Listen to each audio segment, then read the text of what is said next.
Well, welcome everyone to today's first session in our coordination connection series. Today's webinar is statewide coordination, bottom up, top down, and we thank you everyone for joining us for today. Before we get started, I want to go over a few logistical items. All participants are muted. This session is being recorded, and all materials, including the recording, will be put on the NADTC website. We do have closed captioning today, so if you need that feature, please go down to the CC button, click that, then click Show Subtitles, and that feature will be available to you. Also, if you have any questions, please remember to put those questions in the Q&A box, and the chat is open for general comments, technical assistance, but please remember, if you do have questions, put those in the Q&A box. And before we get started, I'll give you a little background on NADTC. Our mission is to promote the availability of accessible transportation options that serve the needs of older adults, people with disabilities, caregivers, and communities. And we do that through, we provide person-centered information and technical assistance, in which we offer information, assistance, and connection to local resources on a wide variety of transportation-related issues. And our major audience are professionals in the field of transportation. So we don't work directly with older adults and people with disabilities, but we do work with professionals who work with that population. And we also provide training opportunities, which would be through our webinars, our online courses, and we also speak at several conference events. And we do use a variety of communication channels to reach out to the public, and that would be through our social media channels, our monthly newsletter, our blogs, where we highlight timely information, and also through our website. And we do have a redesigned website, and that's more user-friendly. So we encourage everyone on this call to visit our website, and that's nadtc.org. And also we do a number of partnerships. We partner with transportation providers and other community and human service providers. And we're always looking for partnerships to get the word out about transportation for older adults and people with disabilities. And we do invest in community solutions, and that will be through our community grant program. And we do, I like to mention that we do have a new funding opportunity, and that would be through our 2021 Equity and Accessibility Transportation Planning Grant. And our portal is currently open for prospective applicants. So Carrie has put the link to that in our chat. So you can go to that page, find out more information, and applications are due on August 27th. And now I'll pass things on to Carrie Diamond, Assistant Director for NADTC. Thank you, Heather, very much. Thank you for joining us today. We're really excited for this Coordination Connections series and wanted to give you just a brief overview of the campaign that the National Aging and Disability Transportation Center is doing. This is a national campaign to provide education and technical assistance around coordination activities to programs like you on the ground. All of our work is driven by the National Coordination Advisory Council that we have hand selected. We will, throughout this campaign, be providing tools, resources, case studies, promising practices, and information and educational pieces as directed by our advisory committee. They will also help us to engage programs on the ground who are either providing or working on good coordination practices now or need some assistance using some of the virtual tools that we have. The reasons for this, first of all, we are a center, as Heather had said, that focuses on the Section 5310 Enhanced Mobility for Older Adults and People with Disabilities program. And a lot of that happens, we recognize, with coordination on human services and other providers. That's how those programs operate. Recognize that not one single program can provide all of the transportation services that are needed. Certainly another reason is because of the required locally developed public transit human services transportation coordination plan and helping people to develop those and to work on those so they can successfully implement projects in their area. And also from the January 2020 recommendations from the Government Accountability Office, in their report, enhanced federal information sharing on coordination could improve rural transit services. And looking back at that and some of the recommendations and barriers that they identified and helping to implement those. And then, of course, our continued connection with the Coordinating Council on Access and Mobility, or CCAM, and promoting their resources that they have, like the federal fund grading guide and some other new guidance that were just released. So our Coordination Advisory Council is made up of professionals from all levels, from local, state to the national level, in all areas across the country, from both public and private organizations. And like I had mentioned, they are the ones going to provide NADTC with recommendations on the deliverables in which that we produce. They will also be helping us identify on the ground some of the promising practice programs, and really to keep us grounded in what matters to those in the communities, and to design these resources and tools to be immediately useful and effective for you on the ground. So these are our Coordination Advisory Committee members. We have Amy St. Peter from the Maricopa Association of Governments, Denise Jess from the Wisconsin Council of the Blind and Visually Impaired, Jess Maurer from the Maine Council on Aging, Jordan Hall from the Statewide Independent Living Council of Georgia, Josh Massey from CarePool, which operates in Wisconsin, Tennessee, Colorado, and Kansas, Kate Williams from the Denver Regional Mobility and Access Council, or Dr. MAC as it's called, Ken Pollock from Bay Aging in Virginia, Kirby Wilhelm from the National Center on Mobility Management, Christine Sandy from the Rural Health Information Hub, Michelle Lichig from Minnesota Department of Transportation, Pam Turnus from the Standing Rock Public Transit in North and South Dakota, and Shelley Horak from the Iowa Department of Human Services. And we are so pleased. These members have been so engaged. We had our first meeting in June, and they were so excited and engaged in this process. And we're very excited to work with them going forward. So today we're pleased to have two of our advisory committee members joining us to share their work on a statewide level.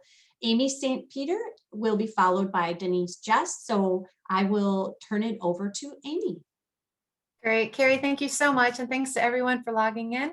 We understand that you're all very busy in your own areas of work and moving forward the projects that you have underway. So we really appreciate you taking this time out and joining us today.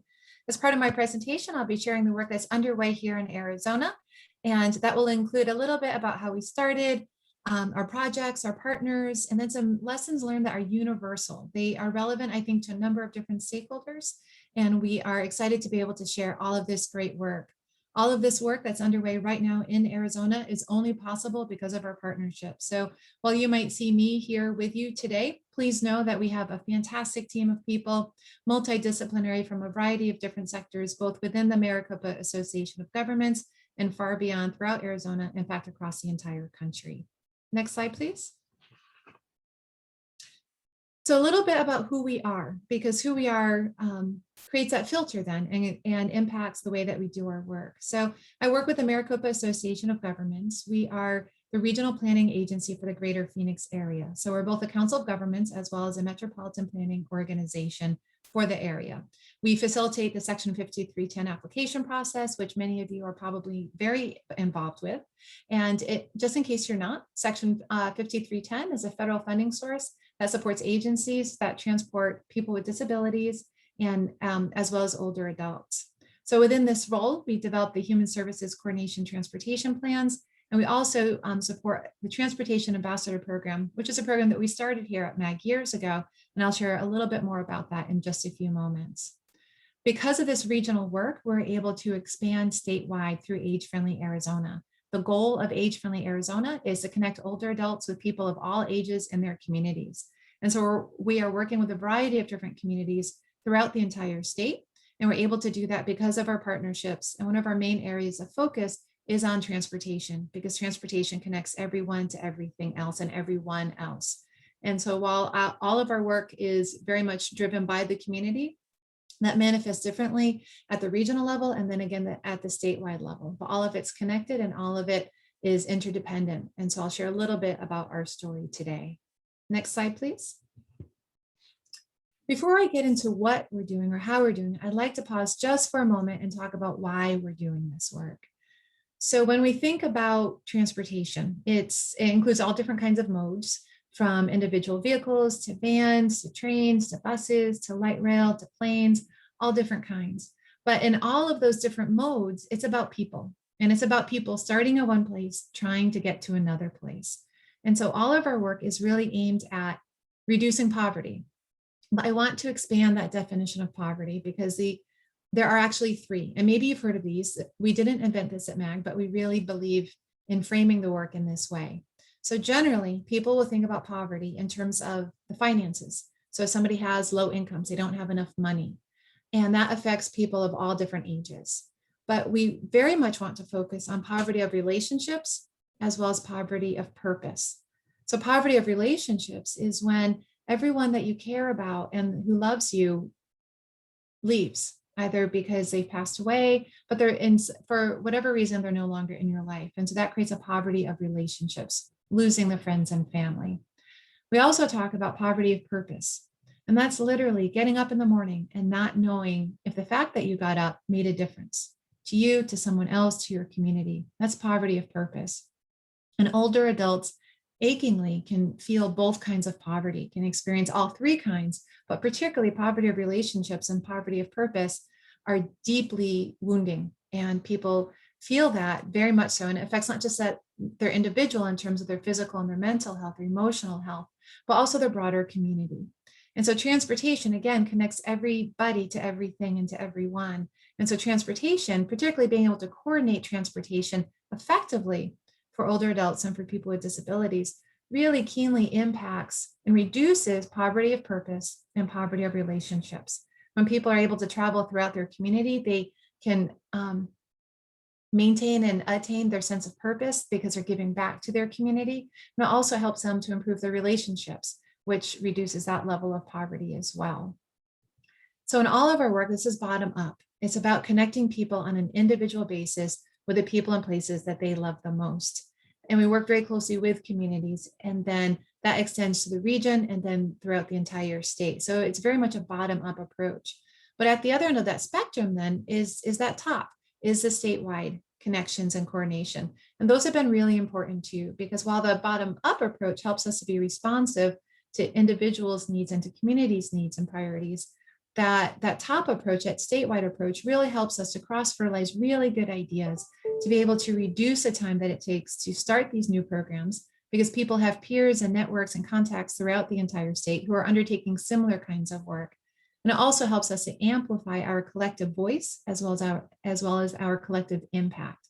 So bottom up, top down, all of this is really important, and all of it impacts the way that we undertake this work and really helps us to address the why. It's about reducing social isolation. It's about connecting people with all others in their communities. Next slide, please. And so this is why. These are photos of people in Arizona who are part of our program. And this is what transportation connects them to. It connects them to new adventures like skydiving. It connects them to dear friends and activities. It connects them to new adventures in their lives. It helps them to thrive, not just survive. This becomes a critical issue, though, particularly when people are no longer able to drive or no longer choose to drive, no longer have access to that. Coordination of transportation becomes all the more critical, particularly in those scenarios. So these are all people who are being served by these efforts here in Arizona, and we're very excited to be able to share our success with you and to demonstrate how we're able to connect people with the places and individuals that they love the most. Next slide, please. Now, all of this work is possible because of who we are as well. So the Maricopa Association of Governments has facilitated the Section 5310 application process for years. And that's really helped us to build up a very good network of partners, of agencies from various different sectors. And it's been able to put us in a very good position to undertake this age-friendly work. But particularly though, I would like to point out that while we're talking about transportation, I mean, we're facilitating a federal transportation funding process, it's really driven by human services. So it's the staff in our human services division who facilitate the application process. And of course, they work with our really great transportation colleagues and coworkers, but it's driven by human services. It's particularly driven by our interactions with the nonprofit community, and that shapes our work in a very tangible way. So just since 2014, we have been able to help a number of agencies throughout our region, and to the tune of almost $24 billion.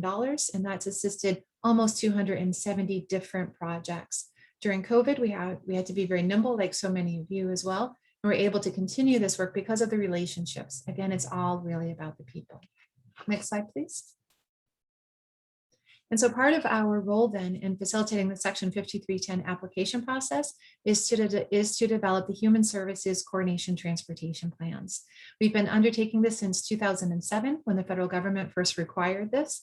And then in 2008, we won the National United We Ride National Leadership Award for major urbanized areas. And again, I mention this because it is bottom up. It's working at that regional level that's helped us to be successful at that statewide level. Now, with these coordination plans, we have a few different strategies that have carried on really since 2007. One of those is the Transportation Ambassador Program. The goal of that program is to equip people with information about how to coordinate human services transportation. We offer quarterly trainings. We make a number of different resources available. In the beginning, we hope to have maybe 15 ambassadors. Today, we have over 350. From a variety of different sectors, everyone keenly focused on how do we coordinate human services transportation better, either for themselves, for their family, their friends, or for their clients, people that they know throughout the community. So that program has been very successful. We also have the inventory that you see in front of you on the slide right now, and that's MAG Connect a Ride. So whoever develops a plan to coordinate human services transportation, that plan always has to include an inventory. So we know what are the agencies who are providing these services. We've taken that requirement one step further, and we make that available in a searchable format on our website. Again, bottom up, this started region-wide. It's now statewide and through AZ Ride Info. And that statewide inventory is also searchable. It's maintained on a very continuous basis and is available and can be linked to from our Age-Friendly Arizona website. The third area to highlight are our mobility managers. So people working in the nonprofit sector who are able to help us provide trainings and really connect with the community. Again, bottom up, working with people in the community to better serve the community. Next slide, please. And so all of that regional work that's been underway for a number of years has really positioned us well to be able to coordinate human services transportation at that statewide level. So these efforts, Age-Friendly Arizona, originally began as a MAG Municipal Aging Services Project. This was formed because our elected officials were keenly concerned about the funding reductions that had been made to programs that serve older adults during the Great Recession. And so as a result, through extensive community engagement, we started efforts to help our region become more age-friendly. Over the years, that's evolved, that's expanded, and to today, we are serving more than 24 different communities throughout the entire state of Arizona, rural areas, urban areas, and we are Age-Friendly Arizona, a network of communities helping older adults to become better connected with people of all ages in their communities. Next slide, please. One of the programs through Age-Friendly Arizona is the Rural Transportation Incubator. We were extremely fortunate to be able to receive $300,000 in the form of a 2-year grant from the Harry and Jeanette Weinberg Foundation. We were introduced to them by the Grantmakers in Aging, a national trade association for philanthropy that funds programs for older adults. We're very thankful for that relationship and for the opportunity to partner with the Harry and Jeanette Weinberg Foundation. The goal of the Rural Transportation Incubator program is to be able to assist older adults with low incomes in rural communities, because we are statewide, with transportation services. So we are providing direct rides to older adults by working with our partners throughout the state of Arizona. We're also able to provide that statewide inventory that I referenced just a few moments ago. And we also have toolkits available to support replication and adaptation of this work at that statewide basis. And it's really important to be able to coordinate transportation, particularly statewide, and particularly in those rural areas, because we basically have islands in the desert. We have thriving communities surrounded by vast miles of desert. And we need to be able to connect them and to be able to help them access all of the services, the assistance, the amenities that they need in order to have a thriving quality of life. Next slide, please. And so all of this work is possible because of those partnerships. The other area that we're able to engage in because of these partnerships is with a grant from the Federal Highway Administration. Thanks to them, we're able to provide technology stipends as well to assist our communities in streamlining those transportation services to better serve the older adults in their communities. We're also able to reach out to the philanthropic community. So we're very thankful to a number of different foundations that have assisted us throughout the years, including Grant Ricketts and Aging, the Harry and Jeanette Weinberg Foundation, and the Virginia G. Piper Charitable Trust. All of that has helped us to better understand how foundations can become involved in this work. Often we hear from the foundations that two things that they believe in, which are actually not accurate. One is that government alone is meeting the needs of transportation. That's simply not possible. And the other is that there really isn't necessarily a role for them in transportation services because they're concerned that they'll have to solely own that program forever. And that's not the case either. Often we've had great success with being able to work with foundations to help them seed a project, to provide that seed funding, to demonstrate that proof of concept. Foundations tend to be less risk adverse than the public sector for very good reasons on both sides. Also, government typically is better suited to fund the operations on an ongoing basis. And so if we can work with foundations to demonstrate that proof of concept, conduct that pilot project, and then partner with our federal agencies to be able to provide the ongoing operational support, that's just a recipe for success. And so we've developed two toolkits, the first of which is focused exclusively on foundations, and that's blind spot, covering that blind spot that foundations can sometimes have in thinking that there's no role for them in addressing human services transportation needs. And so through this toolkit, we're able to provide a number of different resources and context to invite foundations to come into this space. And so they can become a meaningful partner in this, understand that they have a role at the very beginning. They can then step out if they wish to do so, and other partners can then step in to provide the ongoing support that's so critical. Next slide, please. The second toolkit that we've developed through the Rural Transportation Incubator is focused on communities. We developed this toolkit during the pandemic because of the pandemic, wanting to make sure that older adults always had access to transportation and the agency's communities had the support, the context, the tools that they need in order to maintain those services. And so within this toolkit, which is online, again, through Age Friendly Arizona, through that website, we have a variety of different tips, tools, videos, showcasing great programs from throughout the entire country. All of the lessons learned extend beyond the pandemic.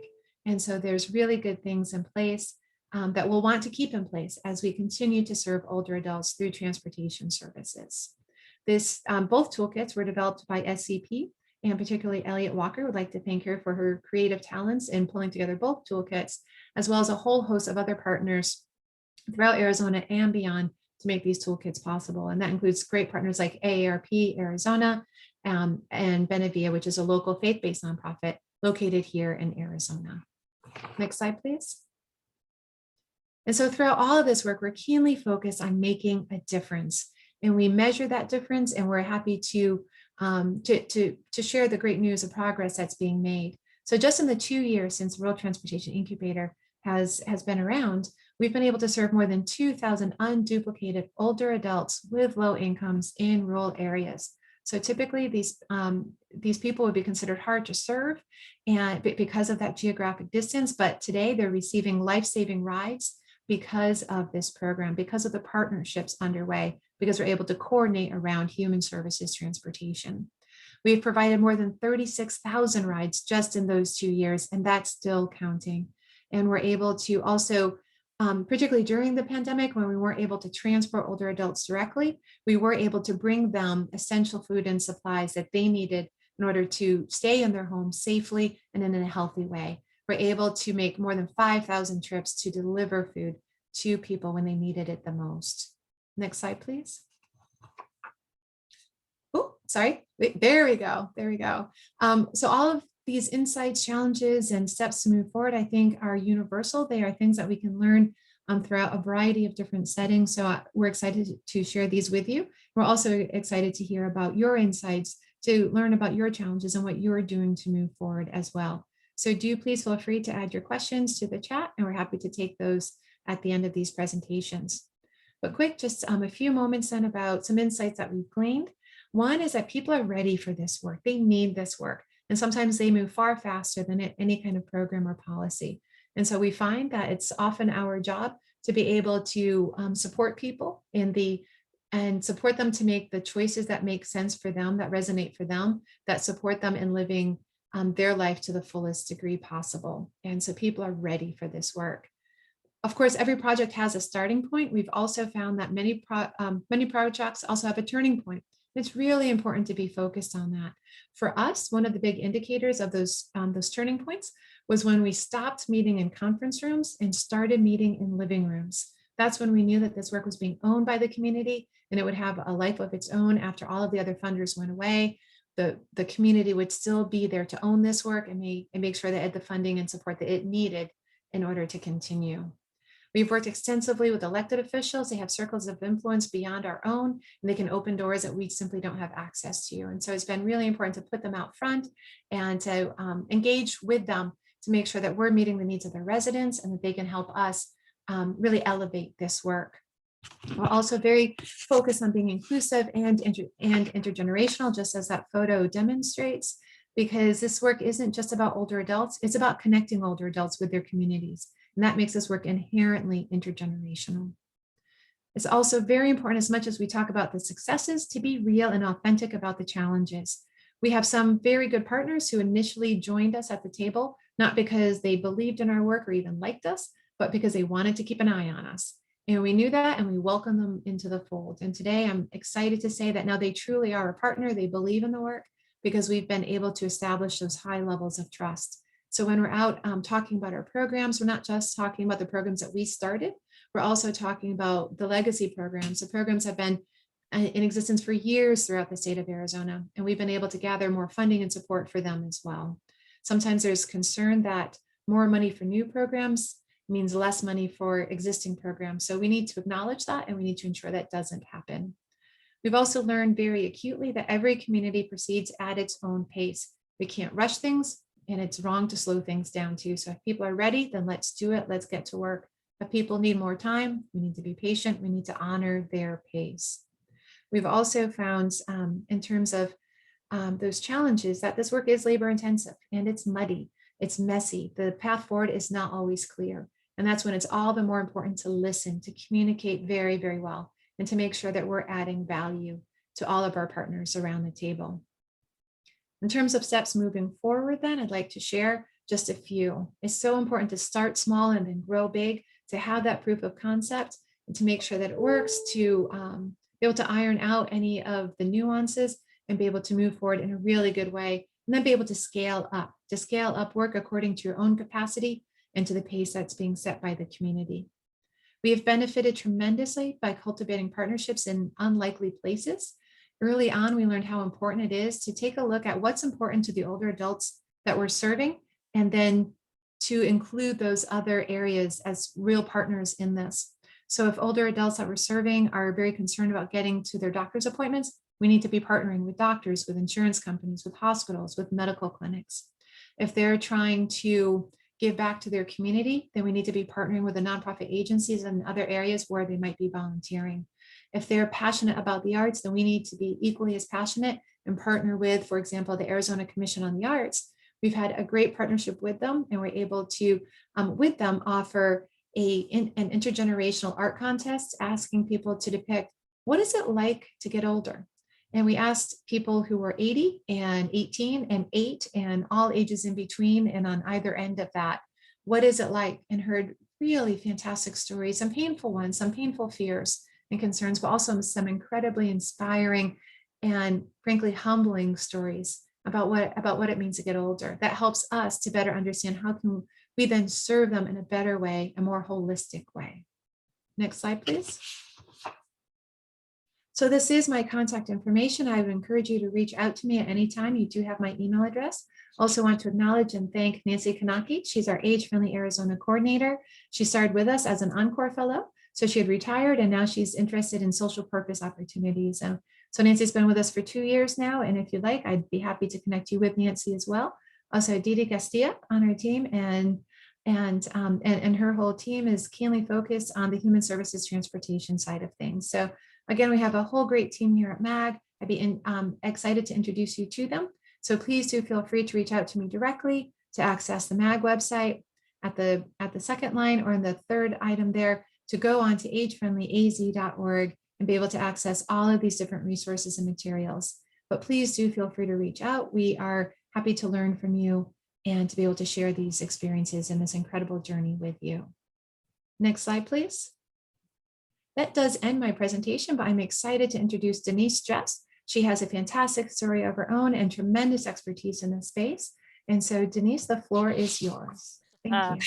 Amy, thank you so much. I really learned a lot as you shared your experiences in work, and I'm so grateful to be able to partner with you today to hear your story and to think about how to bring your story into the Wisconsin story. So thank you. Thank you, Carrie and Heather and NADTC for the invitation today.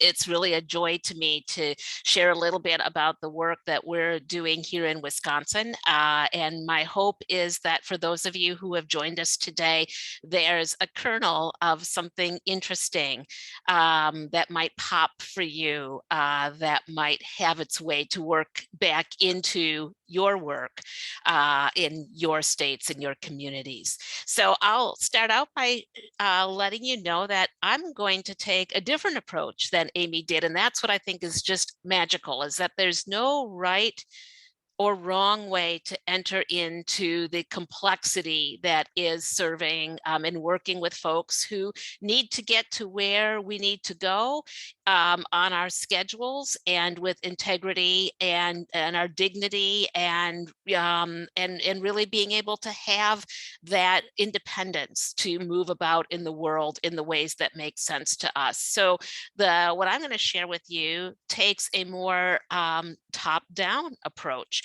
Really starting at the state level and thinking about how to expand the conversation and how to think about policy and funding shifts and shifting the way we think about our programs. So I'll be sharing a bit about the Wisconsin Non-Driver Advisory Committee.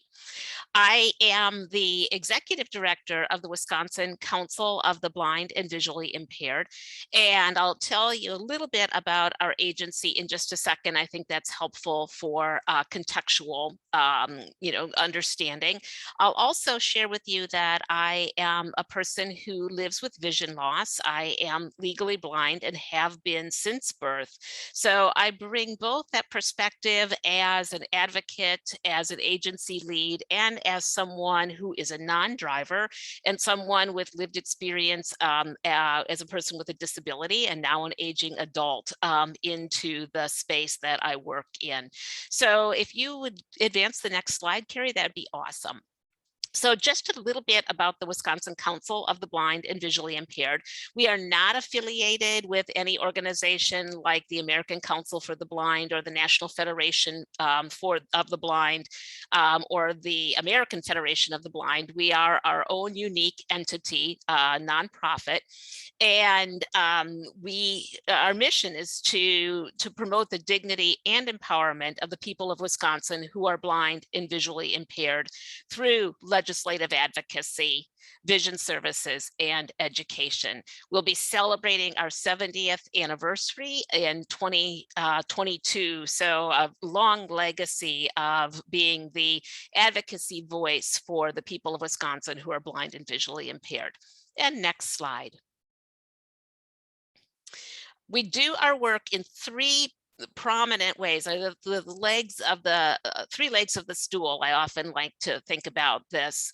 And we're kind of a unique agency because we do systems advocacy work, we do individual advocacy work, and then we do education and we provide vision rehabilitation services. So for folks who are losing their vision, there are a host of rehabilitation services and skills, really losing sight, and that is true for our older adults who are the fastest growing population of people with vision loss in the country, and Wisconsin is no exception.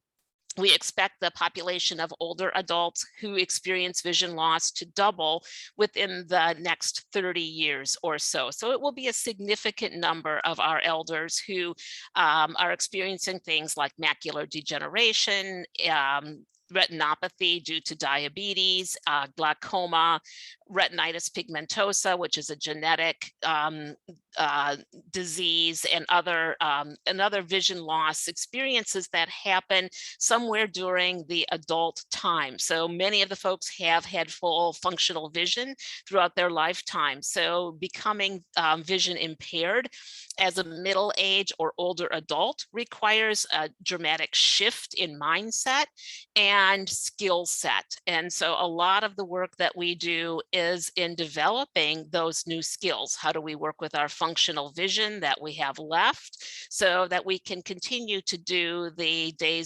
activities of daily living that we absolutely love and that help reduce loneliness and help us really live full lives?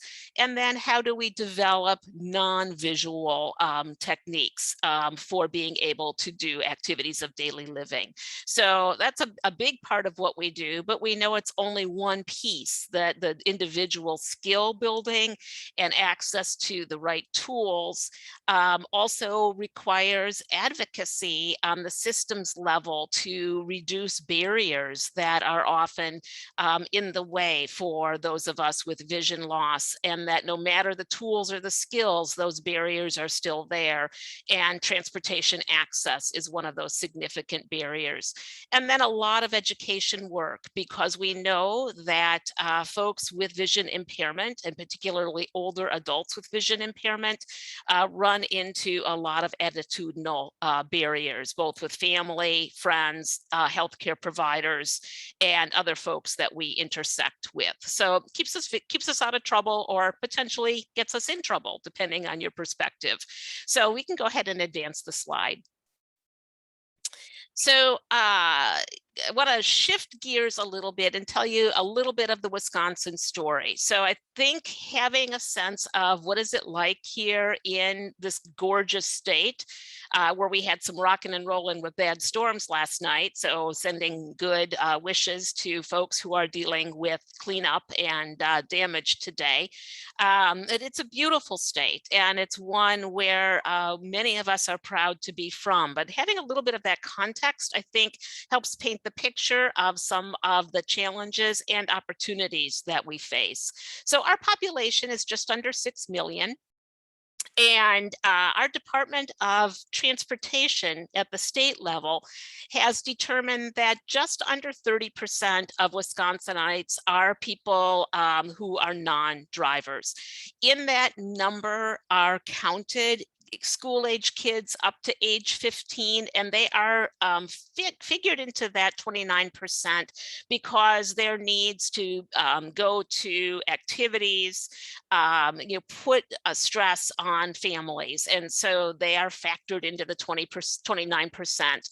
The University of Wisconsin at Madison has also been looking at these numbers, and they factor out the kids below age 16, and their number is 22%. But nonetheless, more than about a quarter to a third of the state's population are people who are non-drivers, and then another percentage are folks who are car deficient. We're a very rural state when it comes to our land, and you can see, those of you who can see the map on the left or the right, and I'll describe it a little bit, you'll really see this beautiful sea of green, and that we're bordered to the north by Lake Superior, bordered to the east by Lake Michigan. We have a land border with Illinois, and then we have the Mississippi River to our west, and Minnesota further west than that. So we have some pretty unique geography and a lot of rural area. About 30% of our aging population lives in rural parts of the state, which we'll talk about in a little bit more about some of the unique challenges that offers to our state. And we can go to the next slide. Some other things to know about us is that about 12% of folks in the state from 18 to 64 consider ourselves, we identify as folks with disabilities ranging across the span. And of course, those of us who work with older adults know that as we age, we're more prone to disability and often more than one disability. And about 17.5% of our population are over the age of 65. Our poverty rate is about 10.5%. And Amy, I will share with you that I was very moved by your working definition of poverty, and that will stick with me, because that notion of poverty of relationship is something that we talk a lot about in our work, just not through that exact filter, and poverty of purpose. So thank you for being my teacher on that today. It gives me some really powerful language to use going forward. The image that is on the right shows it's a little older of a map, but it's still really useful, shows where in the state, the darker regions, the aging population is growing the most quickly. And you can see that they're in the parts that were identified as rural. Our more urban areas are not seeing an aging population growing as quickly. So now we have some really interesting things starting to happen. Rural parts of the state with increasing numbers of folks who are aging. And if we go to the next slide, here's what our transportation system looks like. You can see on the right. So now we have a really interesting, if we overlaid all three of these maps, and even though I'm visually impaired, I could tell that if I overlaid them all, that would be a pretty interesting map, that we would have places where we experience folks who are aging, and places where they're aging more, where the aging is increasing at a higher rate, with places in the state where there's very limited, if no transportation at all, or maybe just some 5310 and other specialized transportation, available at certain times. So what we know about the state is that there's quite a patchwork of services, and these are likely not unique to Wisconsin. I know that they're very true for other parts of the United States as well. There's limited cross-municipal transportation. So if you want to get from one part of the state to another, one of my board members who lives in La Crosse, Wisconsin, which is on the west part of the state, just kind of south and east of Minneapolis. And to get to Madison, Wisconsin, where our offices are located and where I'm located in the south central part of the state, it is a 3-day experience. So there is one bus route that goes from to and from La Crosse and Madison. There is no rail. If she were to take rail from La Crosse, she would come to a small town about an hour north of us, and there's no public transportation between that small town and Madison. So she leaves on the bus out of La Crosse, which doesn't run till later in the day, gets into La Crosse or Madison in the evening, then does meetings and things here in Madison, but too late in the day when those things are done for her to journey back to La Crosse, has another overnight stay, gets back on the bus the next day and gets back to La Crosse. So we're grateful for things like Zoom and teleconference to be able to be inclusive of our statewide population. And sometimes it's just not the same as actually being there. Let's see. Then again, the last thing I think I'll say about this page is that there's few options for folks in some of the fastest growing population of older adults sections of the state. So we can go ahead and go to the next slide. These issues in Wisconsin have been long recognized. I am so proud to be in a long legacy of folks who have cared very deeply about these issues and have worked tirelessly, well, on the ground, folks with disabilities, older adults who have advocated, who have thought creatively, families who really engage in the work of trying to figure this out, advocacy agencies, policymakers, transportation providers. There is, we have pondered and worked with this for a long time, and yet it is a puzzle that we consistently struggle with how to figure out how to solve it. Over the last number of years, there have been more and more kind of coalitions starting to form across sectors, really. So, the folks who are interested in bike ped issues are having more conversations with those of us who really care deeply about disability and elder issues.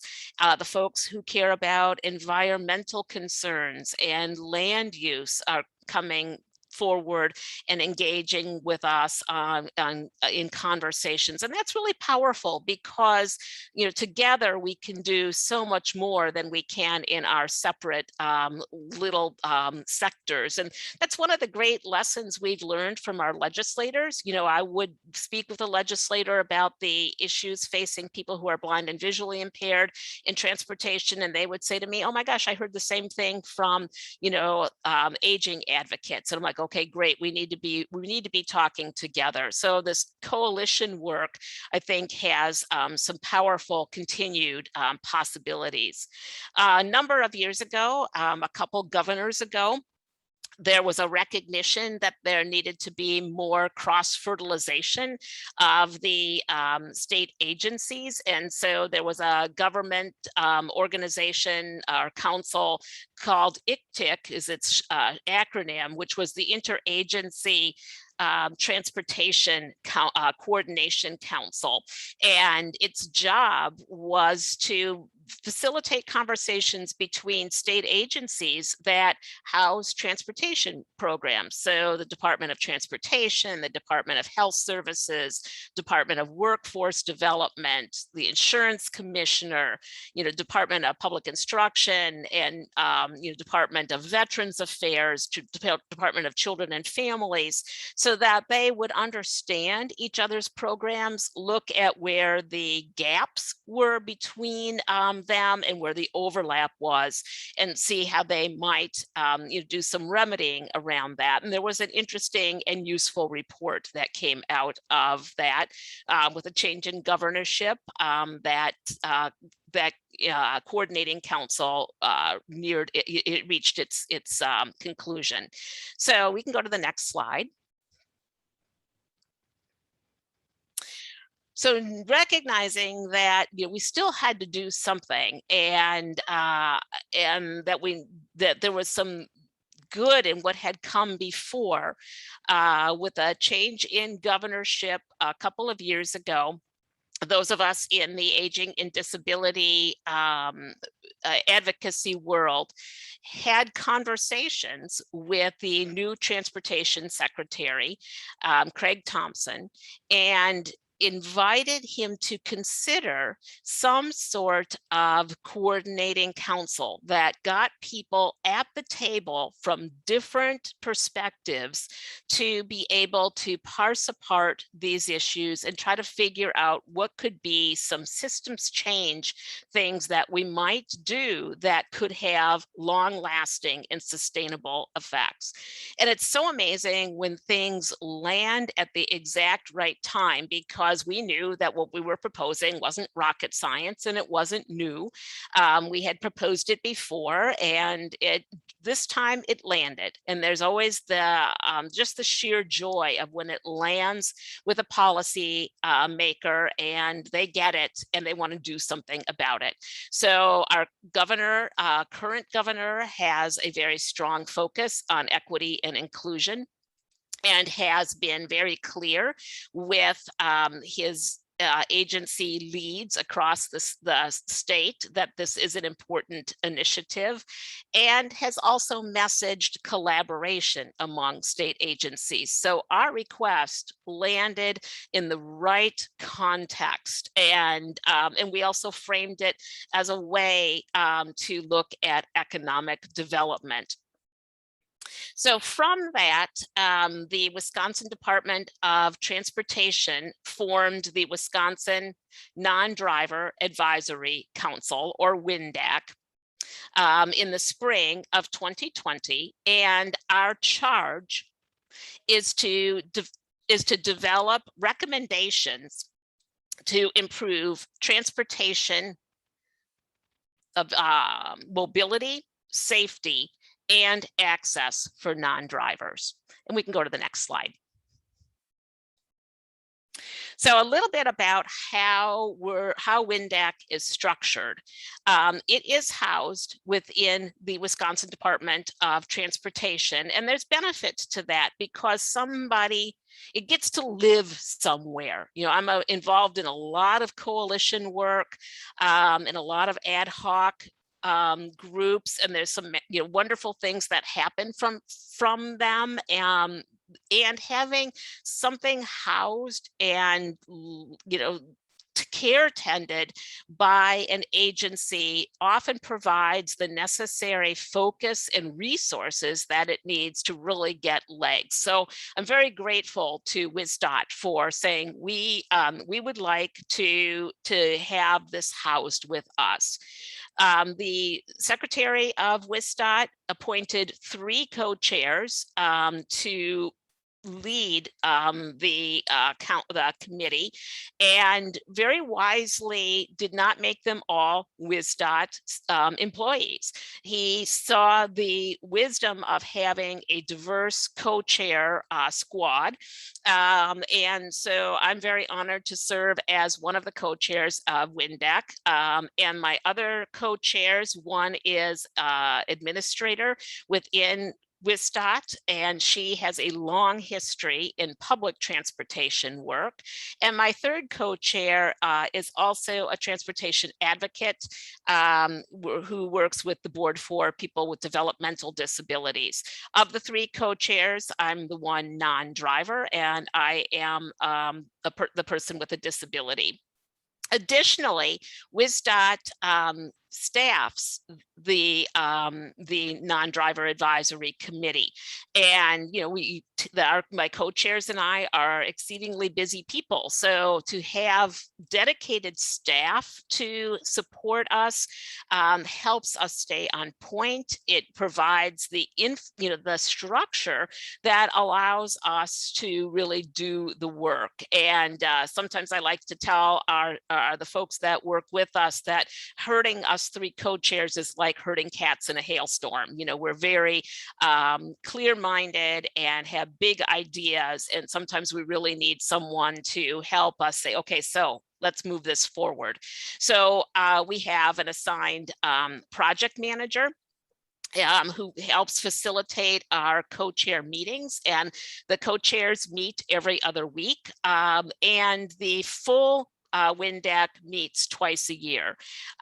We have folks from the DOT who are technical experts, and we also tap into other technical experts around the country and around the state, and then policy leads as well. And we incorporate them into all aspects of the non-driver advisory committee to really increase the WisDOT buy-in to the work that we're doing. All right, we can go to the next slide. Denise, I just wanted to let you know we have about 5 minutes left. Oh my gosh, Carrie, thank you so much. So there are about 40 members on WINDAC, and they really range from state agencies to legislators to local folks to transportation providers to service and human service providers, mobility managers, advocates, municipal planners, and private sector. So it is a very diverse group, and we can go to the next slide. So we one of our first tasks was to develop a working definition of non-driver.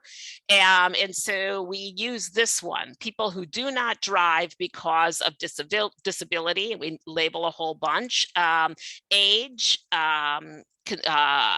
financial constraints, and choice. And our work is to put the non-driver at the center of everything we do. And that is a major paradigm shift for some of the folks that were just on that previous list, because they're used to thinking about program, they're used to maybe not even thinking about the non-driver at all in their planning functions.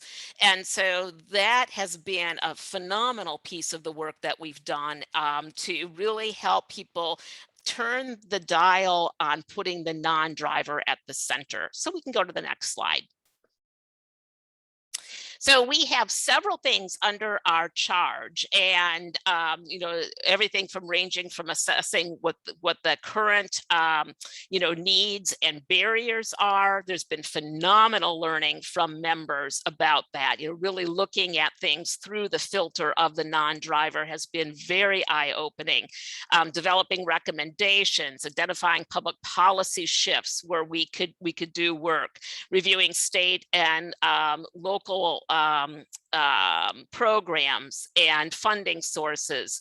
One of the big pieces of work that we've been doing recently is developing measurements and metrics for looking at the success of transportation programs through the filter of the non-driver. And so while we still have metrics and measures that we have to maintain because of FTA funding and state funding and available grant money, there are lots of supplementary metrics we can put into place and are working to put into place that can be used to help make sure that transportation alternatives are really meeting the needs of those non-drivers.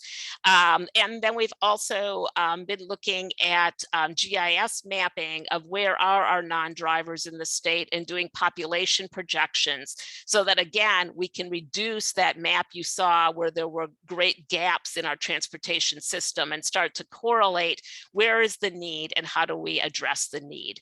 We can go to the next slide. So there has been a lot that we've learned so far. The first one is to embrace the complexity of the non-drivers world. We had some folks who first came on and just said, could we just develop an app that folks could, plug in? I want to get to here and I want to get to here, and here's what the transportation options are. And I'm like, yeah, we could develop an app, and what that app could tell someone is there aren't any where you are. So it's been really powerful for folks to embrace the complexity and then to notice where's that place where people start to kind of get nervous and want to peter out because it gets too hard, and to help folks push past that discomfort zone. And that's exactly where we are right now in the work, to really foster the powerful potential of ideas and identification of solutions when they come through many, many filters, essential to really build shared understanding of the and understand each other's points of view. I know more about transportation funding and barriers on the provider side than I ever knew before, and I need to know those to be a good advocate. And managing the dynamic of finding some short-term wins while we're doing long-term big picture systems change. And remembering that within funding and rule limitations, there's still an enormous amount of room for innovation and creativity. So we would love for you to visit the WINDAC website, and we can change slides. And here it is. There's some great tools there already. Our charter is there as a model. We will be putting up shortly some case scenarios that focus on the non-driver, which you're welcome to take and use in other contexts. And we'll be putting up example metrics of measures that would really help look at programs to make sure they're meeting the needs of the non-driver. So please visit there, and also feel free to visit my organization's page at any of our social media sites and our website, and my email is also on our website. So that is it, and I know we're exactly on the hour. Great. Thank you so much, Denise. Thank you, Amy. We had a few questions, and I'll make sure those get to both of you to respond directly to those people. Great presentations today. It was really interesting to see the commonalities that you've seen in your programs, even though they are really different. So on behalf of the National Aging and Disability Transportation Center, thank you so much for your participation today. Thank you for your participation on the Coordination Advisory Committee. And on behalf of Heather and myself, please have a good day. And this ends our presentation. Thank you.